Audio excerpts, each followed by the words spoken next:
My name is Daris Fahim bin Yusli Zaid. My number metric is CE240121. And I am from Group 7. We'll present to you about our project, which is infusion pump system, which is the part of biomedical device. So it's as for introduction, technology is essential in healthcare, particularly through biomedical device like infusion pump, which deliver fluids such as medication or nutrients into a patient bloodstream at a controlled rate. This pump require a reliable control system to ensure accurate fluid delivery, as improper control can lead to dangerous situation. In this project, we will create and analyze a control system for an infusion pump using MATLAB and Simulink. Testing 3 type of controller: proportional P, proportional integral PI, and lastly, proportional integral derivative PID. We will also compare two tuning method, which is Ziegler, Nichols, and PID tuner. By simulating and analyzing the infusion pump, this project helps us apply a control system concept to a real-world medical device. It allows us to understand how process control system ensure accuracy and safety in life-saving technology. Ultimately, this work bridge classroom theory with practical engineering, demonstrating the importance of control system in healthcare, where even small improvement can significantly impact patient outcome. So, for the simulation and the calculation part, I will pass to my friend to explain more. That's all from me. Thank you. Okay, hello everyone. Today I will be explain how you use the Ziegler-Nichols method to tune a proportional P controller in MATLAB using a DC motor position control as our example system. Okay, for the first step, initialize and setup. This section is just for housekeeping. We clear the workspace, clear the command windows, and close any open figures to ensure a fresh start. Step 2, we define the transfer function of the DC motor system. G-num and G-den represent the numerator and denominator of the transfer function GS. Then we use TF to create the system model in MATLAB. Okay, for the step 3, this generates a locus plot to help us understand how the poles of the system move with different value of gain. This visual analysis tool often used in a control design. For the step 4, set the ultimate gain KU and ultimate period TU. These are experimental values used for the Ziegler-Nichols tuning method. KU is the ultimate gain and the TU is oscillation period when the system is the edge of stability. For the step 5, apply Ziegler-Nichols tuning rules. Here we specify that we want a proportional only controller by setting type equal P. The function Ziegler-Nichols will calculate the proportional gain KP and return KI and KD as 0. For the step 6, run the simulation. We run a Simulink model, Ziegler-Nichols model.slx that uses the calculate KP. We then extract the simulation time and output data for plotting. For the step 7, plot the result. This part, plot the system response using the tuned professional controller, and then the graph will show how the system behave over time. And then for the final step, once everything is done, MATLAB display a simple message to indicate the simulation has finished. Okay, now let's take a look at the Simulink model and the system response for our professional P controller turn using the Ziegler-Nichols method. Okay, for the part 1, Simulink block diagram, the right side. Here the Simulink model that simulate our closed loop controller system. On the far left, we have a step input. This represents a sudden change in desired position for the motor. The sum block compares the step input with actual output. The result is error signal. This error goes into the proportional gain blocks KP. Since this is a P controller, there's no integral or derivative component. Then the gain block with 1 per second, which is just for shaping the system input to suit the transfer function dynamics. Next is the plant blocks GS. This is the DC motor system we modeled using the transfer function. Finally, the output is connected to a scope and to variable sim_y. So we can plot the response in MATLAB. All this component works together to simulate how the system reacts to the step command when controlled by a PV controller. Okay, for the part 4, step response graph, the left side. Let's move to the graph. This is the step response of the system when controlled using Ziegler-Nichols turn P controller. We can see the system react quickly to the input, rising to the target value. However, there's a noticeable overshoot which is typical for P controller. Then it oscillates for a few cycles before settling down near the desired value. This behavior is expected because the Ziegler-Nichols method initially tunes for fast response, even if that means a bit of oscillation. This confirms that the professional controller is working as designed and our tuning method is effective for the type system. That's all. Thank you. Hi, Assalamualaikum. So today for this presentation, I will explain on proportional integral (PI) controller using the Ziegler-Nichols tuning method. So this project focus on how to tune a pi controller to improve the performance of a control system for position control of a DC motor. So for the first part, we begin with the MATLAB code where the main objective to find the best pi parameter using the Ziegler-Nichols. The transform function of the system is defined, first representing the behavior of the DC motor, which is the GS equals to 1 over 4S square plus 2.8 second plus 1. When we plot the root locus of the system to study its stability, we then plot we apply the Ziegler-Nichols tuning method, which require two important parameter, which is Ku, the ultimate gain, and the Tu, which is ultimate period. In this simulation, we use Ku equals to 60 and the Tu equals to 1.9. Using the formula provided by the Ziegler-Nichols for pi controller, MATLAB calculates the Kp and the Ki value for the simulation. The simulation is then run using the Simulink to observe how the system responds with the tuned pi controller. And for the second part, the simulation result and the block diagram.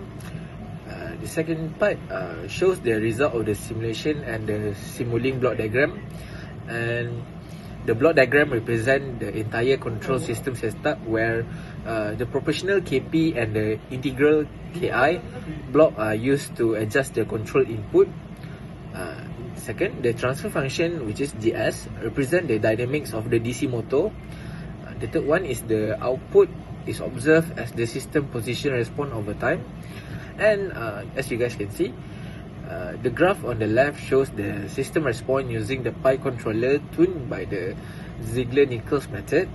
As we can see, the output oscillates before gradually settling. This is typical for a pi control tuned by Ziegler-Nichols, as the method trends to prioritize speed over overshoot reduction. And although there's our oscillation, the response is relatively fast, meaning the pi controller improve the system response compared to the open loop system. So in conclusion, this project demonstrated how the Ziegler-Nichols method helped us tune pi controller efficiently by using both MATLAB and Simulink. We successfully modeled, tuned and simulated a controller system for a DC motor. While the tuning produced some oscillation, it improved the speed of and stability of the response, which is essential in many engineering applications. Thank you. Alright, I'm going to explain for the coding section. So let's jump into the topic. So for the first coding explanation over here, okay, let me explain the coding part for the PID control using Ziegler-Nichols method. So first on the way for the utilization, first we begin by carrying out previous data and closing figures using the commands clear CLC and close all. So this one ensure clean workspace for our simulation. So for the next one over here, next we define our system. Here is G equal to TF in bracket G underscore name num and UM comma G underscore, then this is or represent a DC motor model with numerator 1 and denominator 4.281. So this define a second order system. So for the third one, we need to root locus. This one is to analyze system stability. We use the command rlocus g, which plots the root locus. So it help us understand how the pulse of the system move as gain change. So for the Ziegler-Nichols tuning values, then we use the Ziegler-Nichols method to calculate PID parameters. We define Ku equal to 60 and Tu equal to 1.9, which are values obtained from the step testing the system. So for number 5, which is PID parameter calculation over here, we call a custom function which is Ziegler-Nichols in bracket Ku, Tu to calculate the PID gains, which is Kp, Ki, Kd. So this is based on the classic PID tuning formula. And then let's go for number C, which is here is the time simulation. Next, we define a time range with t final equal to 15 and use sims in bracket to run a simulated model that apply this PID controller. The results are stored in sim-y. So the second experiment, here we also show another set of Ku and NTU values, which is Ku equal to 45, NTU equal to 0.96. This is possibly from a real system experiment. So this allows us to compare results using different tuning values.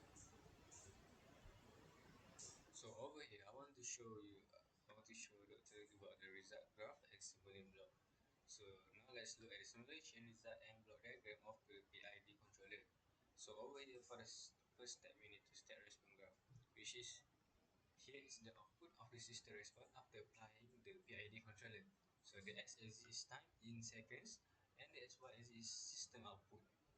So over here we can observe a quick rise time, some overshoot, and the system eventually stabilizes, which is typical for a properly tuned PID controller. So the title Ziegler-Nichols and the legend classic PID confirm the gains were generated using the Ziegler-Nichols method. And for the simulating block diagram, this is the simulating model used for the simulation. It represents a feedback control system over here. So here how it works. So the input scenario print is compared with the actual output. So over here, the error goes into the PID controller proportional integral and derivative blocks. So the output of the controller is passed into the system transfer functions. And finally, we observe the output in the sim-y block. This step helps us visually simulate and tune the system and test how well the controller works in real-time conditions. So that's all for the result in graph. Okay, this is an open loop circuit using the Ziegler-Nichols method. On the left, we have a step input. It gives a sudden signal to test the system. The signal goes straight to the plant, which is shows as GS without any feedback. That's why we call it open loop. The block in the middle show basic PID components, proportional KP, integral, and derivative. But in this setup, we are not using them for full control yet. We just want to see how the system react on its own. The graph on the right shows the output. It rises quickly, which tells us how the system behaves without control. This test help us find important values like the system delay and slope. We will use this data to calculate the right PID values later using the Ziegler's method. So overall, this open loop circuit is for testing and calculating and collecting system data. No control is applied yet. Hello, my name is Aiman Kembing Kamara Rifin, metric number CE240192. So I will explain about the conclusion. So this study successfully demonstrates how to design, simulate and test a control system for an infusion pump using MATLAB or Simulink. The performance was evaluated in both open loop and closed loop modes. with different controller P, PI, and PID, and tuning method Ziegler-Nichols and Simulink PID tuner. The results were compared based on the standard control system criteria. The simulation revealed several key findings. In the open loop system, there was a delay response and significant steady-state error, highlighting the need for a closed-loop control system for precise fluid delivery. Introducing the proportional P control improved the response speed but didn't fully eliminate steady-state error. Adding proportional integral PI, which control the reduced and steady-state error to nearly zero, even though improper tuning could lead to the higher overshoot and settling time. And for the proportional integral derivative, PID, controller provide the best overall performance, offering quick rise time, minimal overshoot, and fast settling time, and no steady state error, especially when tuned with the Simulink PID tuner. The PID control proved to be the most effective for infusion pump control due to its balance of speed, stability, and accuracy. Thank you.